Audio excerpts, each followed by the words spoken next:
Hello and welcome to the Over 14 FC podcast. I'm Alex, Crystal Palace fan. And I'm Tom, a West Ham fan. And this is your pod for everything not top six, tired of your team being last on match of the day and not getting the flowers they deserve. Well, that's about change. Tom, what do we have for the listeners this week? Well. We welcome Alex back to reality as Palace lose for the first time since April. May Newcastle pile the misery on Forest boss and Postecoglou.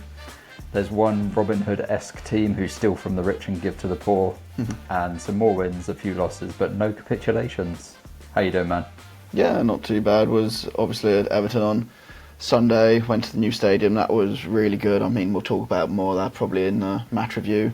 But yeah, apart from that, just like chugging along. Not the longest weekend, but just the Sunday games, I think. I feel pretty tired, so I can't imagine how players feel after doing a Tuesday, Thursday. But how about yourself? Yeah, all good, man. I had a restful weekend after my previous weekend's antics in Leeds, and just caught up on all the football, watched the NFL now that they're playing the international games. So that's my Sundays gone from like 2:00 onwards. It's just like double screening football and NFL. So yeah, it's good fun. Fucking love sports, don't you? Sports. It's like Homer when he sat on the sofa with a little sports flag. Just get it all in. 100%. That's just me on Sundays. Oh god, but no, we got a lot of games to get through this week as well, haven't we? It feels like they're just thick and fast, especially with that ridiculous Sunday of just so many games on. Yeah, there was almost too many games. Had to prioritise a couple, but yeah, let's waste no time. Let's crack on. Nice, we'll just go to a break and get back.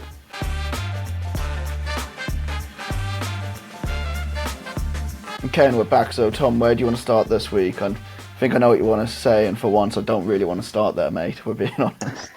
Mate, you've been banging on each week that we need to start with Palace. I think we have to start with Palace again, don't we? Yeah, mate, I obviously, like I said, went to the game.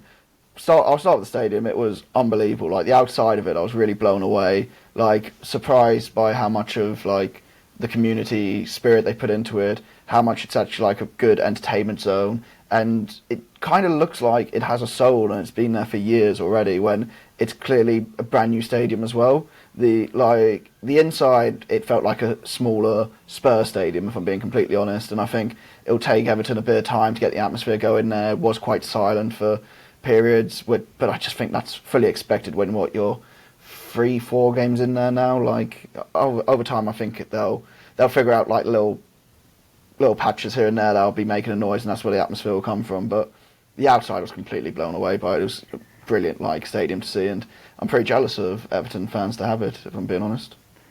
Well, you and me both, because there's certainly some of the things you can't say about West Ham Stadium. Like I saw some of your clips from the on your stories over the weekend, and like the community bit outside where they've got things going on around the stadium. Like, West Ham have tried that, and it just doesn't really hit the same.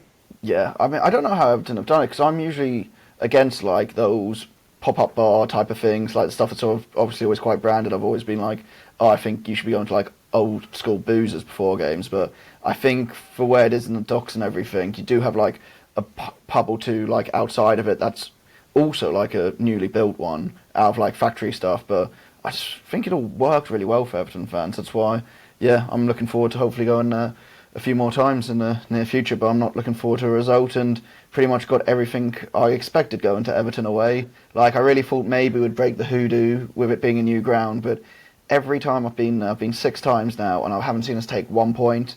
And as soon as Pino got the yellow card in this game, or when Mateta went off and Sarr went off, I was like, it's going to happen again. It's going to happen. No matter if we've taken a league, it's going to happen. But the reason I've been to Everton quite a few times is because I have a mate, Evertonian, that lives up there, so it's always nice to see him. So I got a little bit of fan reaction with him straight after the game. I'm not going to lie, I was probably about 7 beers deep at this point, so I'm hoping you? Yeah. No. I'm hoping I don't sound too stupid, but yeah, I think it's mainly him gloating, and then that's about it. But yeah, I'll put that scene in there now. This is Jake, my Evertonian mate. Okay, stood outside the Hill Dickinson Stadium after watching Palace yet again lose to Everton away. I have Jake here, friend of the pod, massive Evertonian, as you'll be able to hear from his voice. How the fuck did Crystal Palace lose that game? Yeah, good question, to be honest. First half was an absolute nightmare for us. The only thing I had in my head was you telling me that we're your bogey team, and I was like, do you know what? If we can do it for anyone, we can do it for Alex. And I've got to sit there and call you Pappy now forever. Like, Yeah. I thought new stadium, hopefully a chance for something different, but the Everton hoodoo is goddamn real. And you know what? You're right. Like, atmosphere first half was flat as anything, but second half it picked up, and it was. But as a stadium, you'll get used to it in time, and it will pick up. Like, you'll find little groups. Yeah, as soon as you get that penalty and you get the goal. But ultimately, listen, I think ultimately we probably deserved it. A draw might have been an alright result, but second half we were on top. Mate, as soon Obviously, as Mateta misses that chance, innit? Mateta scores that, I think it's like 2-3-0 after that. But Yeah. as soon as Beto came on, he's our bogey player. You're just a bogey team. Yeah. But- no, Palace are a good side, do you know what I mean? A lot of good players. That Pino, Munoz played well. All in all, like, you lose Elise last year, you lose Eze this year. Like, they're great players, but The team's still there, ain't it? yeah. Glasner is doing an amazing job. Like, the longer you keep hold of him, the better. The last thing I want to touch on is the stadium is unbelievable. Yeah. Somehow you've created a new stadium that has a soul, and it's beautiful. Like, I can't give it more than that. It'll take time for the atmosphere inside there, but yeah. But also, I hate you. I can't believe I'm going to be coming up here every year. Yeah, I love you, and I can't wait to see you again. Okay, cheers, brother. Let's leave it there. Okay, I don't think I sounded too bad, and did reiterate a lot of stuff I'd already said, so I probably should have put that in sooner. But yeah, I mean, really don't know how we lost that game. There were points in that first half where we were playing like unbelievable football, and Mateta misses open goal. He has one cleared off the line by Jake O'Brien with a chip, which I think he did the right thing to try and chip it there. I was broken by the end of the game. I was like, I didn't want to tell Jake I was actually broken by this one, because I thought I was broken the most at the 3-2 when they stayed up after we were 2-0 up at half time. But this one I was like leaving. I was like, oh, it's going to be hard this time, because like we go to the home pub and his dad's there, who like good mates with. He's there on the table giving it the big one to me when he sees me walk in. I'm just there like, I can't do this anymore. Yeah.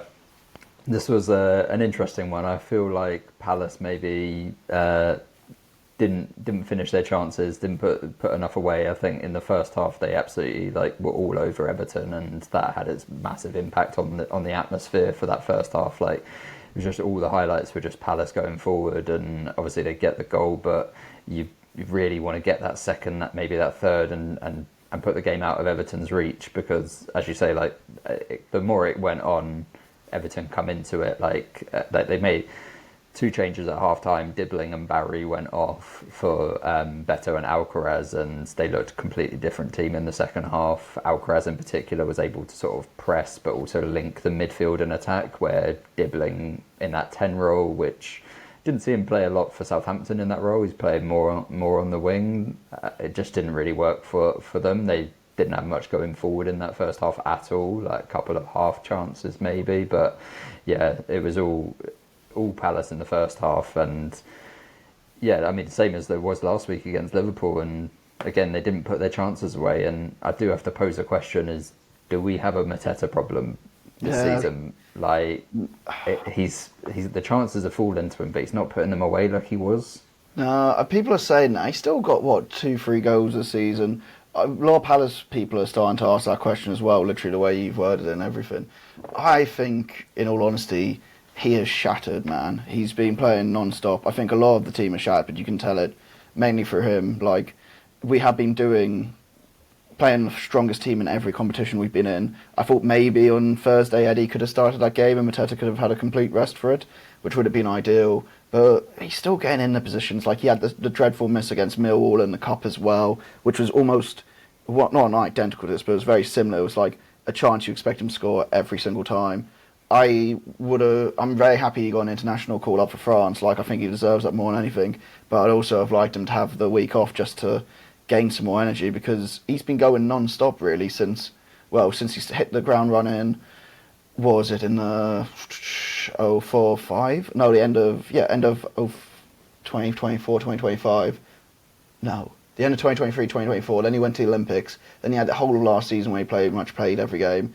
Then he's come back. He's then had the European qualification and played every game here. It's just, I think he's knackered, man. And you would think that given Eddie had his moment against Liverpool, that you might have played him in that Europa Conference League game from the start. Like, I don't think you need to force Mateta to play every single game. If he is tired, as you say, like, give Nketiah the start. You paid near on 30 mil for him, just under, sort of thing. Like, he scored the winner against Liverpool. Give him a chance to start in the Conference League. Like, you're going to have a lot of games this season. Given you've got at least 8 in the Conference League, you're more than likely to get out of the group stage there, the league stage, whatever they call it these days. So you're going to need to rely on Nketiah at some point. Otherwise, you're going to run Mateta into the ground. He's not scoring now. All it takes is an injury, and then you're solely relying on Nketiah. So you need to keep his confidence up, and he's not going to get that if he's not getting game time. Even if he did get that goal against Liverpool, I still think it's early days. I just wanted to pose the question because it's definitely, like I said, it's a question that Palace fans are thinking. Like, yeah, definitely think about. I feel it's bad to be getting on Mateta's back anytime soon because he's still delivered us a few goals in the league, and his work rate and like bringing everyone else into the team, it's exceptional. Like, you haven't really seen that from a Palace player since Glenn Murray in our promotion season. So we still want him in the team. Like, do not get me wrong at all, but I think he needs a break. I think we've defo in that game paid the price for European football already, which is mad to say after like the first proper away game we've had, but it was clear to see, like, getting towards the end of that game, a mixture of tiredness and then going up against David Moyes, who knows the league so well. He probably knows in the back of his head if they've been doing Thursday, Sunday, if I can bring Beto in the second half and Alcaraz, they're going to make a difference when Palace are waning, and it's exactly what happened. Like, Beto, 100%. I mean, Moyes knows firsthand how difficult Thursday, Sundays are. Like, when he was at West Ham, we really struggled at times when we were in Europe with those Sunday games. Like the season we won the Conference League, we kind of punted on the Premier League and finished like 15th but we won the Conference League. So I think you're going up against a seasoned veteran there, and at half time he told Grealish, like, get in on the back post, and Grealish said himself, like, he needs to be getting more goals. And whilst I wouldn't say this was a vintage finish to get the win, he kind of just blocks a clearance. Mate. But they all count. Don't get me started on this one, because I've been waxing lyrical about Grealish the whole season. I've been going off. It must have really hurt you that Ndiaye scored the penalty and then Grealish scored the winner. Like, do you know what? Like I said, I was hurt by the end result, but like how Everton did it, I wasn't hurt by it. I mean, the only thing that's annoyed me going out for the weekend is like, I think I don't know if Premier League put it up or Everton put it up or someone. It's like Crystal Palace were 19 unbeaten until they met Jack Grealish. And I was just there like, the ball got kicked into him, for fuck's sake. Let's not act like it was a mastermind finish from him. It just rebounded off and went to the back of the net. I mean, I think Jack agreed, given his comments after full time when he was given the player of the match, and he was like, Adam Wharton was like head and shoulders like best player on the pitch. And I think they kind of, those player of the matches, they kind of just give it to if they score the winner kind of thing. Yeah, exactly. Like, it doesn't really matter about what they did for 90 minutes, but if they got the winner. But yeah, I mean, the first one as well, Stonewall penalty. I think Lacroix's trying to pull out, but I don't think he can pull out of the challenge, and he just just takes the player down, and nice penalty from Ndiaye. Yeah, I mean, it's that again, just saying, like, that's something we don't really see Lacroix doing much, so it feel like it is tiredness, maybe not just physically, like mentally, just throwing it in, and like I say, it just all felt like that, and Everton took advantage of us like they always do. There's a crazy stat out there, I think.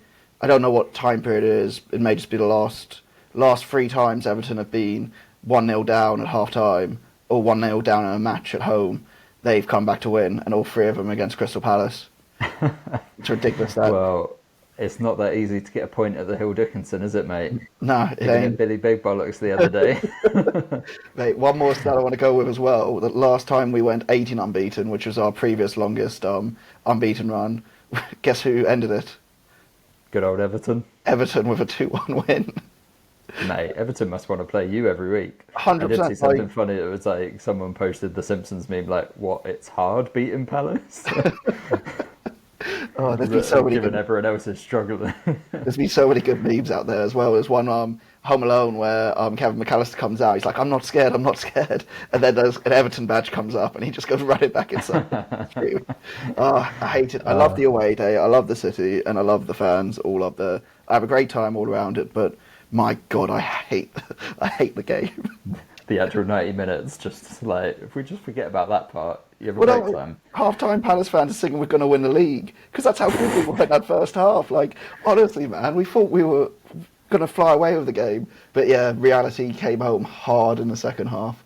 And I'm sure a lot of pod listeners are probably happy listening to me getting some comeuppance for being a bit intolerable the last few weeks. Yeah, I'm the main one. Mate, we'll talk about your team next if you really want. I don't really worry about that. Cool. Okay, I think that's enough for Palace. Is there anything else you want to touch on for Everton at all? Nah, let's move on. We've got next Newcastle 2, Forest 0, and yeah, the Geordies are piling on the pressure on Big Ange. They really are. I didn't realise this was only Newcastle's second win of the season, which I know we noted they weren't having a great start to it, but I thought they had picked up a bit more than that. But in this game, I think they looked dominant throughout it. Forest had unexpected goals of 0.23, and it felt a bit like one-way traffic to me. Like, yeah, we should talk about Newcastle, but just to touch on Forest, like the highlights that I saw, they showed half shots from Williams and Hudson-Odoi as they're like, and I was like, is that it? Like those like two shots that were like they were like passes straight at the goalkeeper at Nick Pope. It was like, is that really all the highlights that you gathered? And honestly, it looked like the highlights, they spent more time showing Ange Postecoglou shaking his head at what was happening on the pitch than they actually did anything of Forest attacking, which it clearly wasn't there to be seen. So yeah, I mean, there's big problems at Forest. there really are. I know the media wants to jump on all the Ange stuff straight away, but said it before, with the Forest firebomb of their own season continued, their next 4 games, I think he's going to struggle to have a job by the end of them, if I'm being honest. He's got Chelsea at home. Even makes it to them. Well, he's got Chelsea at home, Porto at home, Bournemouth away, and then United at home. Like, if he loses all 3 of those games and then loses the United one, I think Big Sam will come a knocking.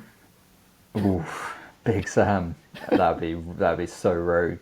I mean, yeah, there's room. We might even, by the time this goes out, it might be too late. He might have already gone. You know, it was the last international break when they sacked Nuno a week and a half into it and gave Ange this poison chalice of this situation where he had 2 days before the Arsenal game, and it's just awfully managed. I mean, I'm quite grateful that Nuno's not available. Otherwise, I think Marinakis might have gone crawling back to him. Like, It's that, isn't it? It's mad. I really like. If there's any Forest fans out there listening, our 4 listeners maybe, if you have any like thoughts or anything about this, I'd love to hear it, because yeah, it seems just a bit. I'd be furious as a fan right now. I'd be absolutely furious. yeah, I mean, if he doesn't make it out of the international break, it would be the shortest Premier League managerial tenure ever. Like, breaking Les Reed's 41 days at Charlton. So that just goes to show how bad it's been so far, and there's just not signs that he's turning it around at all. Like in this game, like as we said, like there was just nothing going forward, and you're going up against a good Newcastle team who are turning things around. I know you said they've only had a couple of wins this season, but you know they've looked better in recent weeks. Obviously, yeah. Getting Voltemada in and playing, like as I said when we were when we did our transfer special, I didn't expect Voltemada to come in and make an instant impact, but I think he's kind of had to, because Viss has been injured for the month. So they just haven't had any other choice than to play Voltemada. Like I know against Barca in the Champions League, they tried to play Gordon up top, and it just didn't work in like how they wanted it to. And Voltemada has made an instant impact. He's, after Les Ferdinand and Alan Shearer scored in his first 3 Premier League home games for Newcastle, that's some company to be held in. Like, yeah, you took my stat away from me, you bastard. I was going to pull that one out to sound all technical and stuff, even though it was on match of the day. Yeah, I think he's hit the ground running really well for him. We said, I think in the first game, he looks like he's going to be a peak Barclays-man, and I still think there's something a bit Andy Carroll about him. I think him just because how big he is. But he looked at home in this game. I think Sells pulled off a lot of saves, so I think Voltemada could have had more in this game. I think Newcastle should have had more in this game, if I'm being brutally honest. Like, 2-0 was pretty flattering for Forest at the end of it all. I think Forest's defending even though they had big patches of like being under the cosh and still keeping it out, I think there's still a lot to be worried about in their defending as well.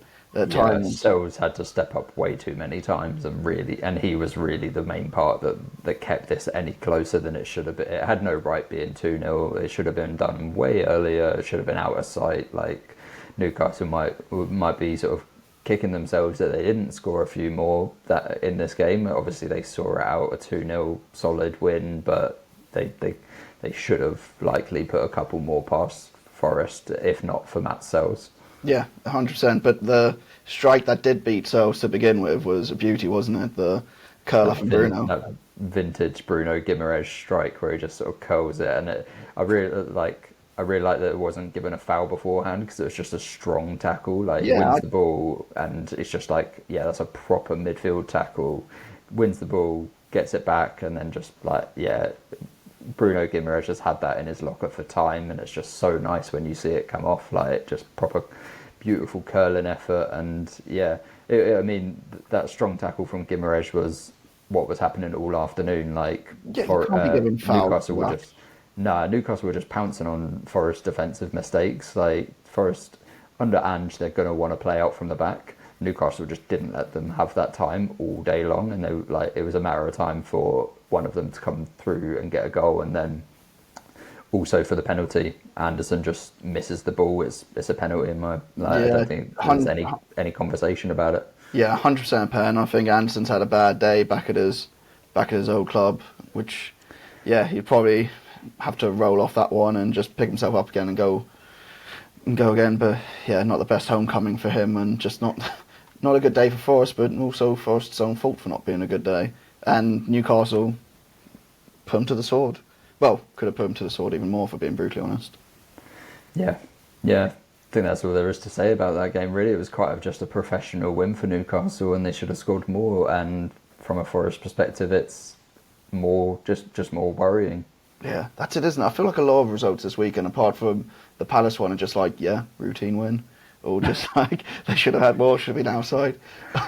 Let's move on to the next game then. I think we got Villa-Burnley with Daniel Malen brace. I think you're pretty... Daniel, yeah. Don't know who Daniel Malen is, but maybe his brother. Yeah, this was obviously the Daniel Malen game. You get them every now and then where he looks like a world beater. Like throughout his career, every couple of months or every sort of 4 or 5 months, you'll get a game where he scores a couple of goals. Everything he touches looks like it's going to turn to gold. Like you really start to think, oh, maybe you can turn this around. Like I saw this game for Dortmund so many times, and then it would be followed up with either a little bit of a purple patch for a few weeks, or immediately back into on the bench, or just sort of not performing to this level. So. Yeah, the commentators and that were saying like, this is the Daniel Malen that Villa paid all the money for, and the fans are finally getting to see it. I'd hold my breath. I wouldn't hold my breath that he's not gonna regress back to the Daniel Malen they've seen for most of the 10 months he's been at Villa. I knew you were gonna go on about him being hot and cold. When I was writing my notes, I was like, yeah, he's definitely gonna be saying that straight off the bat. But you gotta admit, his 2 finishes were. No, really good finish. Very nice. Yeah, he's got it in his locker. That's the problem. It's like, he has the talent to do it. And if he'd managed that on a more consistent basis, he definitely wouldn't have not made Villa's Champions League squad last year, but he also would have probably playing at a elite Champions League club if he could do it on a consistent basis, because the talent's there. It just doesn't happen for him consistently. Yeah, but I think what helped today is like him and Watkins playing up top, giving him more space to run into. I think him and Rodgers and Watkins just running at Burnley made Burnley kind of shit the bed a bit with everything. Like when they're on the turn, they did not look comfortable with that much pace coming at them. And you got 3 guys where you're like, which one is the more dangerous one out of them all? Yeah, they were all sort of coming and going. Like one of them would drop short, one of them would go in behind, sort of thing, and it was just playing havoc with Burnley's defenders in this game. and they weren't sitting deep, and didn't have an incredibly high line, but they probably had a bit too high a line that they just got exposed a little bit by this quality of Aston Villa's attack. Like, this is the Morgan Rogers that we expected to see coming into this season. I don't think he's started the season that well. I think that you could say that for a lot of Villa players, obviously, but this is the Morgan Rogers that we were expecting to see. I didn't love that he tried to dive for the penalty. Like, I think it was just the smallest of shirt pulls. It's never a penalty. Tiny shirt pull, but it's just never a pen, is it? Yeah, they even said it was a shirt pull on the highlights, but I still didn't really see it. If it was like very minimal, and then he's tiniest tug. Yeah, I thought it just looked like he just caught like in between the both of them, and the shirt got pulled a bit. But yeah, never ever a pen for me. I mean, turning to Burnley a little bit, like they did keep themselves in the game at least. Like, that's one thing you got to give them.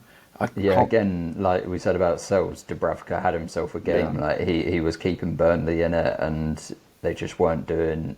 They weren't doing anything with that. Like, it was just they just kept coming back at them, and he was just keeping them in the game, keeping this like score down to a respectable score.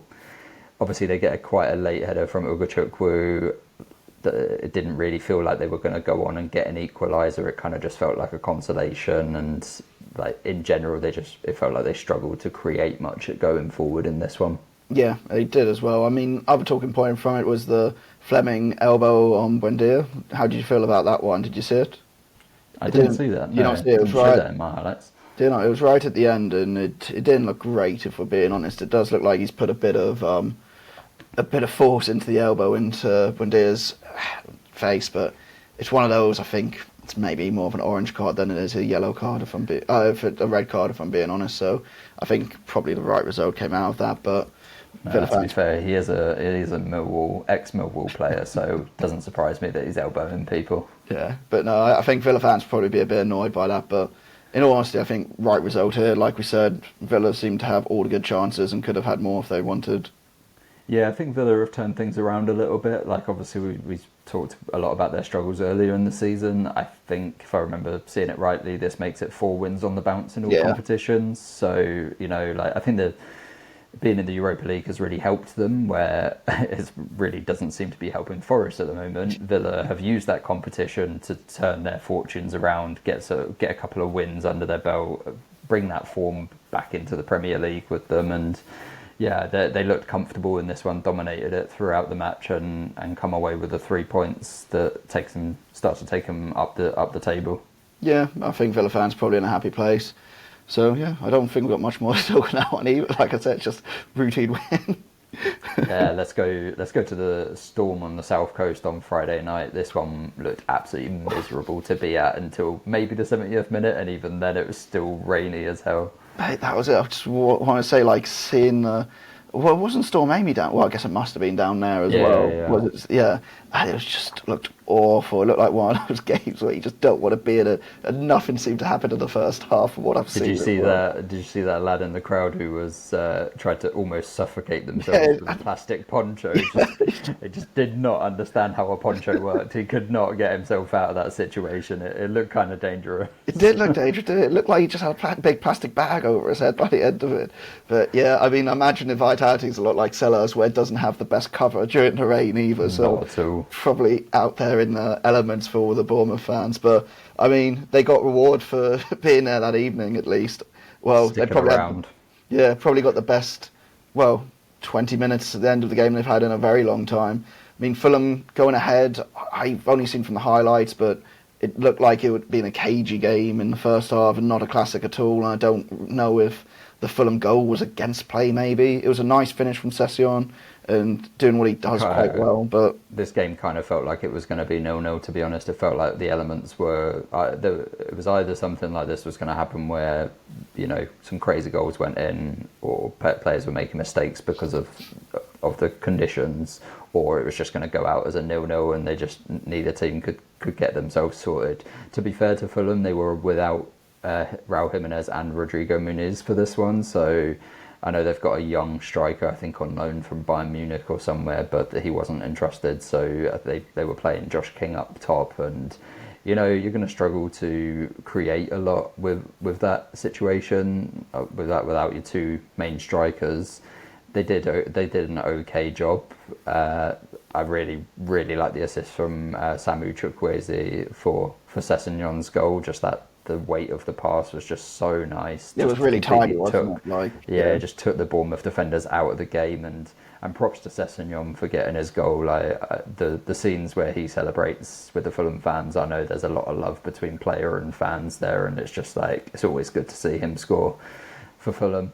But at the end of the day, it wasn't enough. Like they were dealt with Antoine Semenyo, who's just the best player in the Premier League right now. He's putting a season together, isn't he? Like we said, if he's going to blow apart on Kobe, he hasn't. They showed some real good stats on Match of the Day, which kind of blew me away a little bit. Like since August 2024, he's been first with shots in the Premier League, first with duels won, first with positions won in the final third, second with carries ending in shots and carries ending in chances, and fourth successful in dribbles.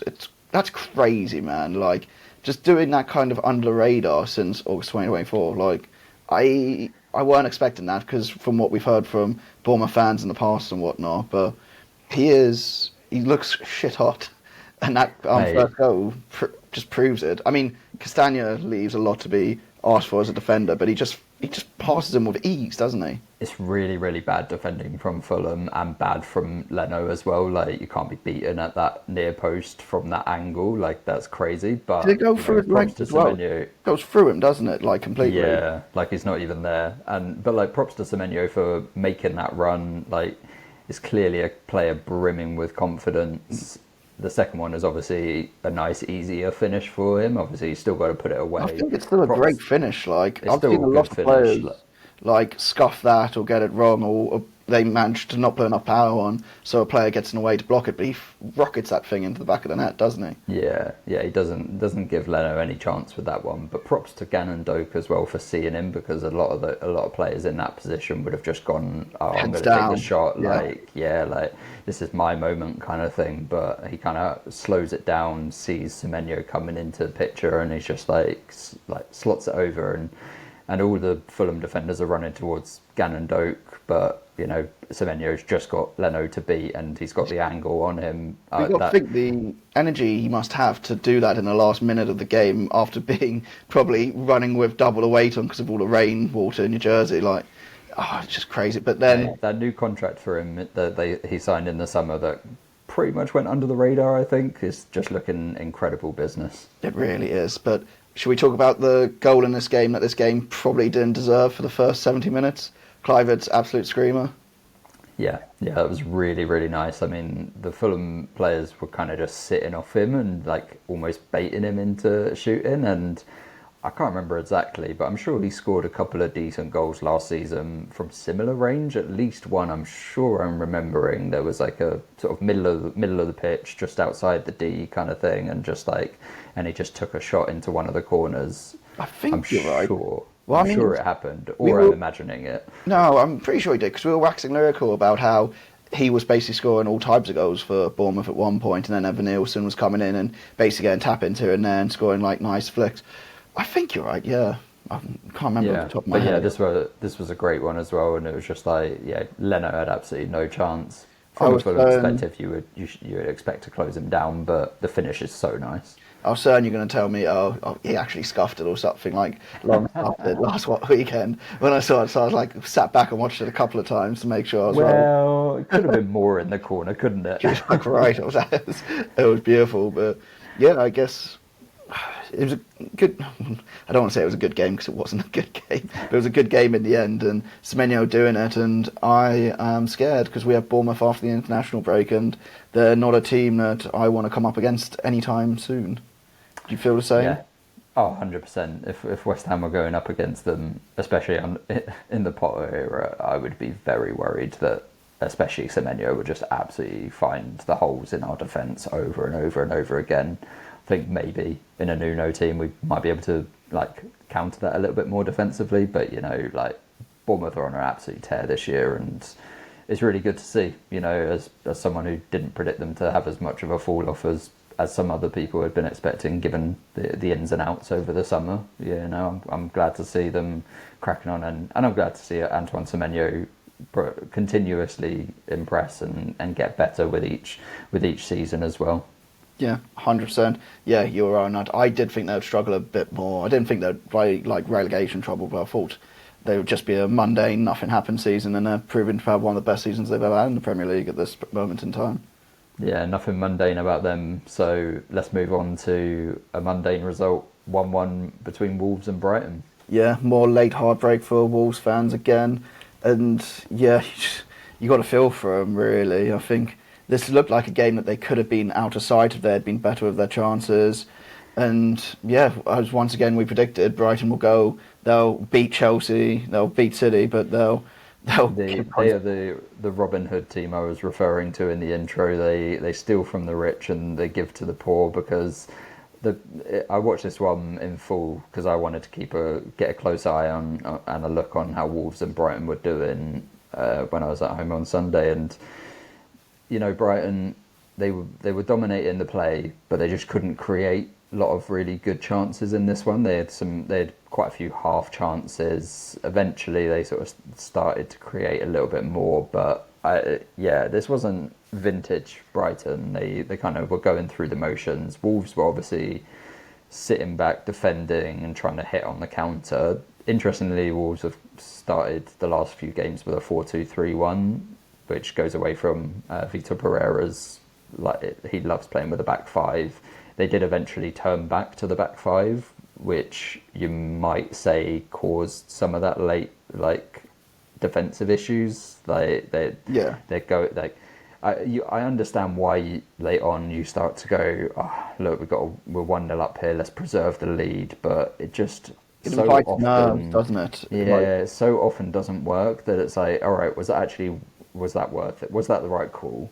And, you know, sometimes it does work and you do get away with it, but it's just like, it just makes those last, 15, 20, 30 minutes, whenever you decide to make that move, really, really tough to watch, especially as a fan. It's just like, oh, the dread that you just know that this was going to come, this Brighton equaliser. Mate, it might not have been Victor Ferrer making those decisions. He was sent off. Might have been his assistant went rogue at the end. Can you imagine? He'd be gone on Monday morning if he had gone rogue. Yeah, I mean, Vitor Pereira got sent to the stands. Apparently, kicked something towards the officials is the words. It was quite funny in real time. I was like, oh whoa, because there wasn't really they weren't showing him, and they just immediately cut to the ref who had a red card in his hands. I was like, whoa, who's that for? Did they show any replays where he actually did? Because I haven't actually seen it. I'm guessing he got angry, kicked a bottle, and it went towards the fourth official by accident. He doesn't seem like the type of geezer who would be drop kicking it or something. No, that's exactly what happened, and then he seemed very, very apologetic afterwards. But you know, the refs don't have a sense of humour or a sense of common sense about these things. They were just like, "You're out of here, get away." But he had reason to be annoyed. Carlos Baleba for Brighton made a couple of fouls. He got yellow carded for the second one. The second one, that was a bad challenge. That was an absolute stone cold yellow. Yeah. I think Pereira's probably a little bit just incensed about the first one, but I don't think it was actually that bad. I think it's just a tug. It's probably a foul, but it's definitely not a yellow card. He's incensed about it because it leads to a Brighton chance, doesn't it? And then Brighton, then you're going to be furious. So it's one of those, as a fan in the stands, I'd be going mad about it as well. But I mean, just to quickly talk on Carlos Baleba, he's having a stinker of a season. It seems those transfer rumours in the summer have really put a cloud over him, because he's just looks an absolute shadow of the player who he was last season. Herzl has dropped him a couple of times. In this game, he looked like he would have been sent off if he'd stayed on the pitch. Yeah. He got taken off at half time because he was just he just seemed disinterested. He seemed frustrated, and things weren't happening for him. So it was just building. The frustration was just getting more and more. That's what leads to the yellow card tackle, and you just absolutely got the sense that he was going to get sent off if he'd stayed on the pitch. Just for silly things. It wouldn't have been something malicious or anything like that. It would have just been a stupid dangling a leg out somewhere. Yeah, exactly. But no, it's odd to see that drop off, but I feel like there's that worry. I've said it before. I feel like there's that worry for Brighton. Maybe there's just against teams that they're going to sit off them. They can't really break them down. We've had that problem before. And when teams come up to them, like the Chelsea's and City's, it's easier for them with all the pace they have on the turn to be able to cause quite a lot of damage. Yeah. When they have that space in behind to attack, they look like the best team in the league. But breaking down a low block, it wasn't really working for them in this one. And yeah, they really struggled. As I said earlier, they really struggled to create clear chances. But they also showed again they've still got these defensive errors. They're not ironing them out very well. Like the Wolves goal is just really, really bad clearance from Danny Welbeck. But also Menezes and Andre are both lining up to hit that shot, and there's no Brighton player within 5 yards of them. So if it wasn't Menezes who took that shot, Andre would have had the time to take it, even if he had to take a touch and then get a shot away. So it's also like it's the clearance, but it's also why they're two Wolves players on the edge of the box, completely free, just inside the edge of the box, completely free. It's an absolute fucking hammer from Menezes. Yeah, it is. So... when I saw the notification that another own goal against Brighton, I was like, I can't wait to see how calamitous this is, as you would as a Palace fan. Then I saw the goal, I was like, it's a bit unfair calling that an own goal. I guess it is, but still a little bit unfair. Yeah, it's proper harsh on Verbruggen because it's actually an amazing save. He just tips it against the underside of the bar, and unfortunately, split second later, has hit him in the back and gone in. Which those are always the ones as a goalkeeper you're just absolutely gutted by, because it's just like, I did my job and the luck wasn't with me at all. Yeah. But from a Wolves point of view, like, they really needed to get that second goal. And they should have had that second. They had hit the post with Strand Larsen. And then I can't remember who it was. John Arias has to score that chance where he's pulled back. He's basically on the 6-yard line. He's just like, he has to bury that. And I had my doubts about John Arias. He's quite old to be coming over to the Premier League. I think he's 27 now. Like, I know he had a good Club World Cup, but he's been playing in Brazil most of his career. Coming over to the Premier League at a late age doesn't always work out well. And he's filling in some big boots with like Cunha leaving and stuff. So he just absolutely has to put that away. And at 2-0, I don't think Brighton are coming back into this one. They're not, are they? I think that is game, set and match if they get it, and then Wolves can breathe a sigh of relief, and it puts more pressure on you at West Ham, doesn't it? Yeah, 100%. Yeah, I mean, I'm glad for the equaliser from a selfish point of view. Last thing I'll touch on with this game is I really like Jackson Chatua for Wolves. He did really well up against Minter. As I've been saying, Yankuba Minter has been one of the best performing players so far this season. Definitely a bright spot for Brighton so far. But yeah, Jackson Chatua did really well against him and got forward a couple of times as well. Like, he's someone, reminds me a little bit of Diouf at West Ham, just like physical, but can get, like, when he bombs forward, he's a sight to behold. Yeah, 100%. And I just want to touch on, I think Sam Johnson had a couple of good saves in this game, and I'm kind of happy seeing he's going to get a run for Wolves now rather than Jose Sarr, just because, I think he's a pretty strong keeper. But apart from that, should we move on to City Brentford? Yeah, let's go to City Brentford. Yeah. We've got a few losses now, so we can probably start smashing through these, right? Yeah, I was going to say my notes, especially for the City Brentford one, is I do not have a lot to talk about. It seemed like City got the early goal, kind of got a choke on the game. Thiago could have had a chance to make it 1-1 with the one-on-one with Donnarumma.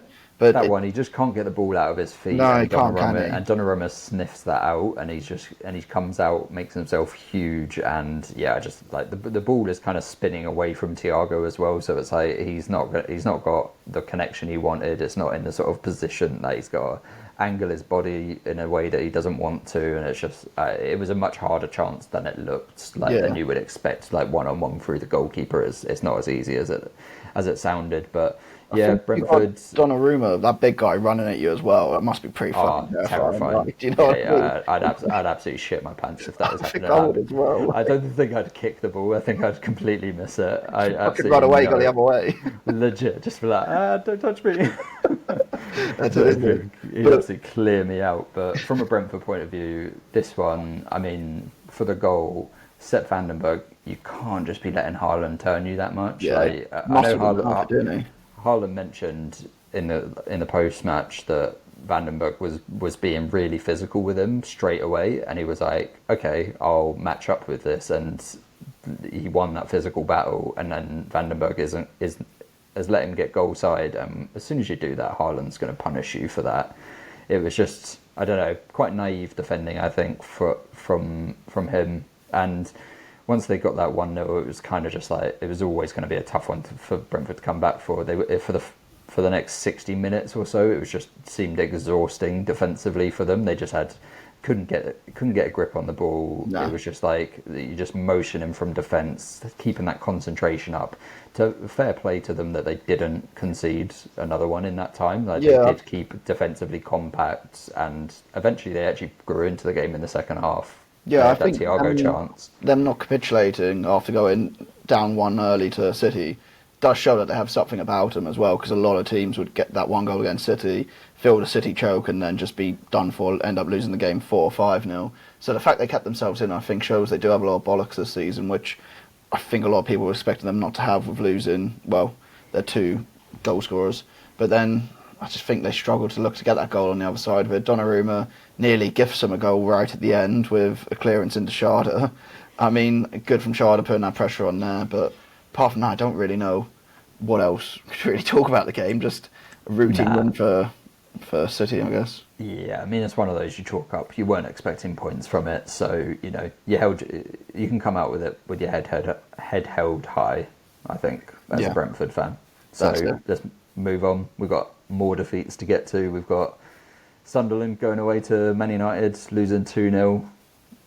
Yeah, I think this one was a bit the opposite of what Brentford did. I think United get that early goal, and then Sunderland have to come out and they have to attack, and that resilient defence just kind of fell apart in this game, and they concede the second and it's kind of done. I'd never really thought Sunderland were in it, and I went to the Everton game with one of my mates who lives up north. He's a United fan, and he was talking to me about it. He was like, "That's the worst team I've seen come to United in years." And I was there like, but they looked so good when they came to Sunderland. Like, I'm sorry, when they came to Palace. So I don't really know what happened, and that's the only thing I can really put it down to: the shell shock of the early goal and just having to change a game plan pretty much straight away. Yeah, I mean, they had the early chance through Bertrand Traoré, should have scored. Like, if they get that, then completely different game. Like they probably get a lot more confidence. It was weird with this one. I actually maybe do a little bit of research, but it almost looked like the pitch was too big for Sunderland in this one. Like there was too much space. And then I did the research, and it's exactly the same size pitch dimensions as the Stadium of Light, because there is any new stadium has like regulation. There is a few like old school like Palace where it's like a bit shorter, like Anfield's a bit shorter and stuff, but I was like the way it looked, I was just like, there is so much space between the back four and the midfield that Man United were just finding these easy passes into space that I just thought, this pitch has got to be bigger than Stadium of Light, but it wasn't. That's the exact football cliche I was going for. When I was watching, I was thinking, they've gone to a big ground as a newly promoted team, like the occasion's probably got the better of them. I was like, wait a minute, Stadium Light's gigantic, like it can't be that surely. That's why I went down to like just me thinking it's the game plan that going out the window kind of got them, and maybe if Sunderland do concede that early, they're going to be in trouble this season, because yes, you can be resilient throughout as long as you don't concede, but as soon as you do and you have to maybe lose that resilience, it's kind of game over for you, isn't it? Yeah, I mean, they had a couple of chances. I think they grew into the game a little bit. Roofs, they relied on him again to keep this one close. He was called on quite a few times, once spectacularly from that Bruno Fernandes shot that he just tips onto the upright. But they didn't have a lot going forward in this one. There was a penalty shout, but I don't think Šeško really touches him. Maybe his knee gets him, but not enough for a penalty for me. Yeah, I don't think he'd be given a penalty for that. It was a bit of a shamble. I guess not a shambles because it came to the right result, we thought, but a bit shamble. The way it was that, yeah, where it's handled. What the assistant and ref talk and then give it, then it goes to VAR to be overturned. It just seems a bit stupid, doesn't it? But they definitely didn't give it at first, and then they talked for a bit and was just like, all right, now we've given it, and it just all felt a little bit haphazard. But there was also a yellow card for Traoré for a dive in this one. I felt it was kind of harsh. Yeah, I feel like he's going to get absolutely clattered by the keeper if he goes into it full throttle. So he's kind of pulling out. He does get touched, and it's like goes down. Like I think the yellow for a dive there is harsh. Yeah, I thought that was really harsh at that my notes as well. But I think United probably deserved the win. Like when you look at it all as well, like I don't want to keep saying it, but it just felt like a routine win for him at the end of the day. Yeah, we'll move on to another routine win. We'll tie these ones up because there's just there's not that much to say about this one in particular. Was just Arsenal 2, West Ham 0. I mean, if again, like the Traore chance, if Fulkrug scores in the very first minute from that corner, which he absolutely should have done, he's got a free header like a couple yards out from a corner. You need our big fucking German to score that, but it just goes over, and then the game just follows the script of Arsenal have all the ball, we sit back, try and get on the counter. Arsenal quality, the possession they had just broke through. Odegaard went down on the floor 49 times it felt like, and eventually got replaced. Tired of seeing him do that. But yeah, I mean, all I can say on this one is we probably would have lost this 5-0 under Potter or Lopetegui, so we kept it close. Like, I could have argued that it's a free kick, not a penalty, but there's not much point. Yeah, I did think that as well. My main note was like what you said about it, and yeah, it's pretty much everything I expected you to say. I think a lot of teams are going to go to the Emirates and go through this type of game and leave 5-6-0. Like, I think we're going to go there, the end of this month, and if Arsenal get a goal early doors, I think, we'll be on the end of a battering, like many teams will. So I guess the only real salt in the wounds for you is seeing Rice score against you. Yeah, it's always a tough one to take that, you know. I don't have too many negative feelings for him. I understand the move, but, you know, it's always a little tough to take seeing him score again. I mean, he's scored a couple against us now, and yeah, he didn't celebrate. So, you know, I still have some love for Rice as to what he did for us, but, you know, he's away from the club now. So, yeah, I mean, just the last thing I mentioned in this one is Nuno turned to young Callum Marshall, Northern Ireland international, 20 years old, from the bench instead of Callum Wilson. Like, something to keep an eye on there. Like, props to Nuno in his first two games. He's brought on Freddie Potts, Callum Marshall from the bench, and he's given them chances which Potter always promised and seemed to go away from especially when things were going bad for him. But yeah, it'd be interesting to see how that one tracks, like whether Wilson starts looking for another team in January if it keeps going that way, or whether he can get back into Nuno's good books. Yeah, I mean, it's easy for a new manager to turn to youngsters to get fans on side quickly, isn't it? Like, it seems like a smart thing to do. And yeah, I mean, what you're saying about Rice, I'm fully expecting to happen with Ebbs this year as well, so I'll be able to feel your pain as well. Cool. So after that routine win, let's move on to Leeds Spurs. Yeah, this one actually probably not as much of a routine win, you know. Like, I mean, the scoreline you would give it, but I think Leeds were well in this and could have come away with something. Like, they had some good chances in the second half. The first one is a really nice bit of play from Leeds that leads to Okafor's goal. Like, obviously, it's a tap in the actual goal, but just the movement between the knockdown from Calvert-Lewin, Aronson's shot was nice. Like, it was a good bit of play, and then Okafor taps it in. And Don't forget about the beach ball. They really wanted to make a big deal about the beach ball. Yeah, they were like, remember that game against Sunderland? Remember? Do you remember this one? It didn't touch it, but yeah, but remember. And it was just like, yeah, guys, all right, okay, you remember something in football history? Amazing. I love that you had the same feeling towards it as I did. It was like, about the social stuff. The ball, look at it. It's going to move. The beach ball, it's going to move. So it wasn't anywhere near being involved. But, I mean, I kind of feel for Leeds in this one a little bit. Massive deflection for the first one, deflection for the second one, for both of Tottenham's goals, that is. But they reacted really well to going 1-0 down. Like, came back into it, got the equaliser.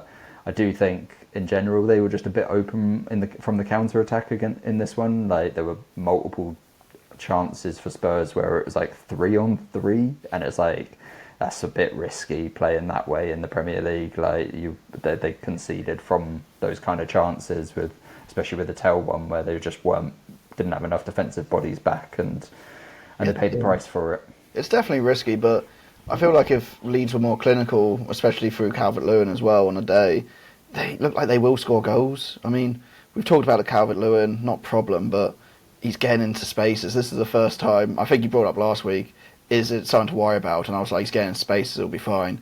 He's missing he's missing some things he should be really scoring for sure now, and that is a bit worrying when we're, 6-7 games in now?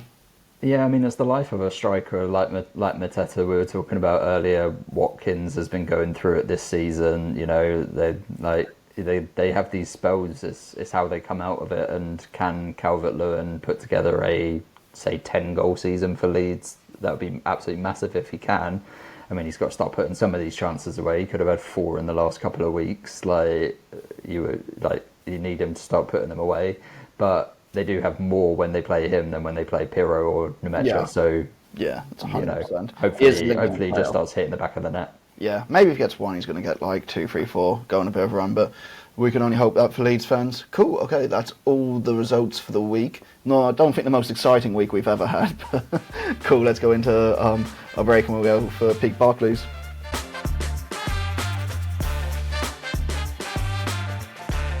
Okay, and we're back. So, Tom, who do you have for us for Peak Barclays this week? Well, to quote Alan Partridge, he must have a foot like a traction engine. Or should I say, muss einen Fuß wie eine Zugmaschine haben. It's none other than Der Hammer, Thomas Hitzelsberger. How long did you spend on your German accent there? Mate, it comes to me naturally. You know, got the Germany shirt on as well. The only German born in Kent. Let's talk about Thomas Hitzelsberger, man. You know, Premier League stats: 117 appearances, 10 goals, 16 assists. Played for Aston Villa, West Ham, and Everton.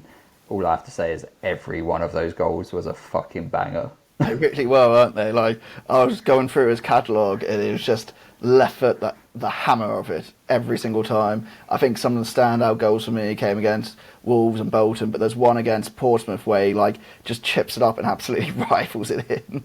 It's exactly what we want from Peak Barclays. I'm thinking mainly his time at Aston Villa in a baggy burgundy shirt is just absolutely clashing the ball in time and time again. Yeah, I mean, he was a key part of that Villa side with David O'Leary in charge, who finished 6th in 2004, which, you know, was a great feat up until recent years where Villa have been performing well. It was a massive part of that. The goals he scored in that, as you say, just left foot like a traction engine, just absolutely always outside the box and just absolutely smashed them in. And, you know, he does pitch up at West Ham a few seasons later after some seasons with Stuttgart and Lazio. He didn't get much time at West Ham though, did he? It was only a handful of games. Well, he came in and then got injured in an international break, the one that's before the season started, and then he was out until February. And he came he loved his time at the club, even though it's short but sweet. And obviously we got relegated that season, so he felt that relegation a lot as well, because he knew that he wanted to perform better. He wanted to be available for longer and stuff. I mean, that was a cursed West Ham season under Avram Grant, but he showed flashes of his best. He scored a couple of amazing, typical Thomas Hitzelsberger goals. And a couple of years later, he turns up at Everton after a little trial with the club, spends a few months there. But, you know, I think at that point he kind of realised that injuries and a nagging feeling of doing something else weighed on him, so he wanted to call time on his career. And just outside of the Premier League during his playing career, 52 caps for Germany, and that's a good solid number, especially when a team German team that had players like Bastian Schweinsteiger and that Michael Ballack, Didi Hamann and stuff, they had solid pros in that midfield and some really talented players. For him to get 52 caps in that era is quality. You're right with that era, aren't you? From 2000s to 2015 odd. I'm guessing was 14 or 15 odd he retires, or was it the end of the 13? He retired in 14. 14, yeah. How do you get 57 caps for Germany in that time and not be a massively known name? That's crazy. Yeah, and he actually, the best goal he scored was outside the Premier League. It was for Stuttgart at the end of, I think it was the 2007 season.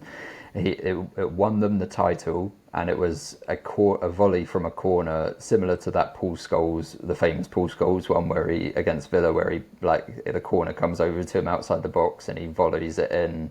It was essentially like that, but for that to be the Bundesliga title winner on the last day of the season, it's just like absolute scenes. Like, I know we like to talk about the Premier League, but like that I had to mention that. Yeah, mate, you'd be on the pitch if you had your team winning the league with a goal like that, wouldn't you? It'd be absolutely, and like you say, Alan Partridge's scenes. quote is perfect for it. Absolutely. It is right. Yeah. But, So weird facts you got for me, not weird, but what interesting facts you got for me. well, yeah. I mean, Thomas Hitzlsperger is a very interesting man. After he retired, he came out as gay, like one of the most high-profile ex football players to come out as gay. There is a current player for Cagliari, who's the most sort of known active player who's gay, Janko. But, you know, Thomas Hitzlsperger has been sort of really flying the flag for LGBT and LGBTQ and just like raising awareness within the game and stuff. Like, obviously, I think there's still a lot more that can be done. But in the last 10 years since he came out, he says himself, like, football's come on a long way, even though there aren't loads of players who have come out since. Like, the just sort of awareness around LGBTQ issues and the fan clubs that get a lot of like, they do a lot of business with the clubs and stuff. Like, it's just really, really good. And I think, you know, it's part of hopefully a more progressive, changing atmosphere towards other like tolerance towards other people and sort of like living in a better world where people can be themselves, kind of thing. But Yeah. on the more sort of fun side, he has a keen interest in economics, and when in England, he regularly visited the Bank of England to discuss finance with the bank's governor, who was a man named Mervyn King, a lifelong Aston Villa fan. So I'm sure Mervyn King was trying to get him to talk about all of his absolute worldy goals, and Hitzlsperger just wanted to talk about loans and debt. That is an odd one, actually. I didn't It's an odd one, right?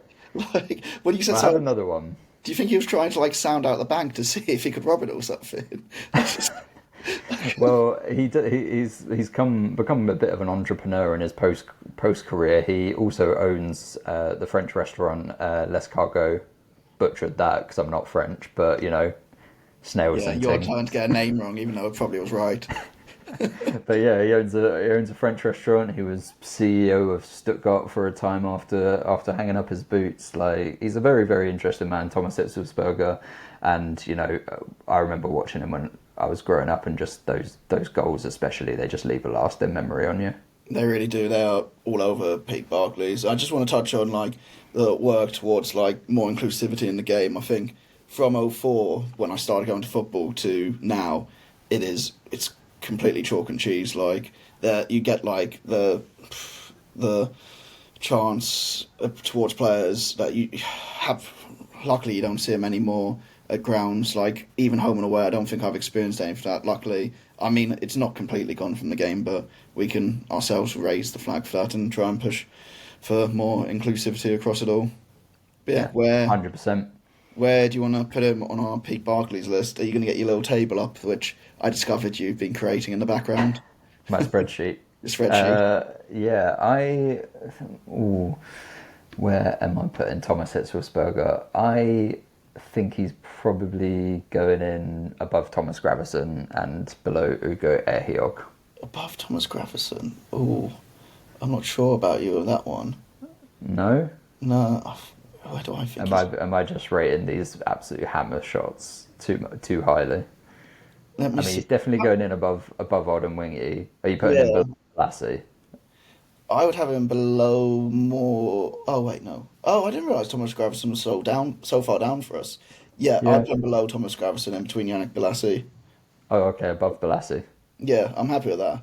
I thought Alright. Thomas Gravesen was fourth for us, but no, cool. We'll have to put the the list out so the listeners can actually see what we're talking about at this point. Yeah, that puts him at 10th. 10th, cool. That's a good place for him. Nice. Let's finish it then with predictions for this weekend's results. Not this Well, weekend. next the weekend. international break. Yeah, we've got the international break. We may put some content in between there, but I think just like JP Potato, we need a bit of a rest next week. What do you think? Yeah, I don't have any good content ideas for an episode next week, so we'll use the chance to have a cup of tea and then come back to you the week after. Nice. Or we can get Tom to do a flute solo or something for you. We'll just talk about West Ham for an hour. Oh, I'd love that. I'd love that if you if it all went I'll just talk downhill. on my own. I'll just do it on my own. Just venting to whoever wants to hear. Well, it started all the way back there. Oh, cool. Okay. Saturday, 12:30 kickoff. Forest Chelsea at the Sea Ground. I don't know how Forest don't lose this game. I'm gonna go 2-1 Chelsea. Yeah, I just until Forest show me something, I'm not gonna be brave enough to back them. So yeah, I'm gonna go 2-0 Chelsea in that one. Cool. And then the first of the start of the 3 o'clocks, Brighton Newcastle at the Amex. Oh, I think it's gonna be a draw. I'm gonna go interesting. I'm gonna go 3-3 draw. I think there'll be goals for some reason. Yeah. I think Newcastle are going to pip this one 3-2. Yeah, you also feel like there's goals. I don't know why, but it feels like the Premier League's been calling out, actually, especially after last weekend. Don't know why, because Newcastle have been quite good defensively, so we might just be talking out of our asses there, but... There's just always something seems to happen on the South Coast for Brighton against, like, bigger teams. So, yeah, that's all I can see. Burnley Leeds, this is actually quite a big game now, thinking about, because I didn't mention it, but it seemed like all the promoted clubs kind of hit a wall this weekend, didn't they? All 3 of them losing after all of them going on kind of a good run. So they're going to be tough games for all of them, though. Yeah. And yeah, I think I'll go with the home team in this one, even though I do like Leeds and what they've shown so far this season. Actually, I'm going to go for a draw. I'm going to go 1-1. I'm going to go for a Desmond. I'm going to go for 2-2. It just feels like drawing over it, doesn't it? It might be one of those ones where you see like newly promoted teams play each other and it just turns into like a dreadful championship type of match. Do you know what I mean? They might just know each other a little too well. Maybe I would probably edge that Leeds have the more talent to win that one, but going away to Turf Moor is going to be tough. I'm changing. I'm going for 1-1, but yeah, I think draw all over. Palace versus Bournemouth. What are you thinking? I think 3-1 Bournemouth. I think we're going to get hit hard by this loss, but I think we'll recover afterwards. But I think Bournemouth are not the opponents you want to be facing, trying to bounce back from a bad result at Goodison, and then we have a lot of players on international duty now as well, so they're not going to get the rest that they probably need. So yeah, I think 3-1 Bournemouth. Yeah, I think it'll be closer than that. I think it'll be 2-1 to Bournemouth. Yeah, I feel like Bournemouth are written all over it. Cool. Then City Everton at the Etihad. I think I'm going to go 4-0 City. I didn't see enough from Everton. Even though they beat us, I didn't see enough for them to be able to cause City problems, I don't think. No, but I think they'll keep it much tighter defensively. I probably think City just win that 2-0. Yeah, that's not me saying I think Everton are bad. I just think City are now going to be on the up, and I think they're going to go on a Well, they also won't have Grealish for that game, so... Oh, didn't even think about that. Yeah, I'm confident in my one now. Cool. Sunderland Wolves, big game at the Stadium of Light. Oh, it's hard. I think Sunderland have done so well at home, and it's been a fortress, but if Wolves are going to get anything this season, it's going to have to come in games like this, isn't it? Yeah, but I just don't think... I think Sunderland will bounce back in this one. I think I'm going to go 2-1 to Sunderland. I think I'm going to go 1-1 and Wolves get a equaliser after going 1-0 down. Don't know why, I just think that. Cool. This late kick-off on Saturday, Fulham Arsenal at Craven Cottage. These are hard, Yeah, at this point in time, I'm not backing anyone to beat Arsenal right now. They seem to be in really good form, so I think that's going to be another 2-0 win for Arsenal. I'm going 2-1 Fulham. I don't know why. I think they're going to just go for Arsenal under the lights, Craven Cottage, I've got a feeling. So yeah. Then our Sunday games, we've got Tottenham Villa at 2 o'clock at the Hotspur Stadium. I think Villa could go on and we'll get something from this in the form they're in. I'm going to go 3-1 Villa. I think they'll come away with a draw. I think away from home, I'm going to go Desmond for this one, 2-2. Okay, and then Monday night game, the only one it's only one. Oh no, there'll be top 6 games, won't there? Yeah, There's only one game on Sunday. West Ham, Brentford, the only one I'm confident on. 3-0 Brentford Monday night. How about you? Well, I think there's going to be protests at this one if they're still on, aimed at the board and stuff. I think they're sort of planning a walkout or staying away from the game, so might not be the best atmosphere for this one. But the atmosphere can get worse though. it can. I'm taking all these jabs whilst I can because you probably end up finishing above us this season or something. So There's no chance of that. Again, ever the optimist, I want to back us to be able to get a win in this one. You know, I'm going to go 1-0 West Ham. You're being helpful there, mate. But yeah, cool. Okay, that's it for this week. Like we said, we'll see you after the international break. But feel free to rate and review and tell your friends about the podcast. And feel free to follow us on socials at Instagram, TikTok, Blue Sky, Reddit at Other14FC Podcast. Or email in any things you feel about your team, anything you want us to play on the show, feel free at Other14FCPodcast@gmail.com. But otherwise, yeah, let's have a bit of a rest and we'll catch you guys in 2 weeks' time. Cheers, mate. See you.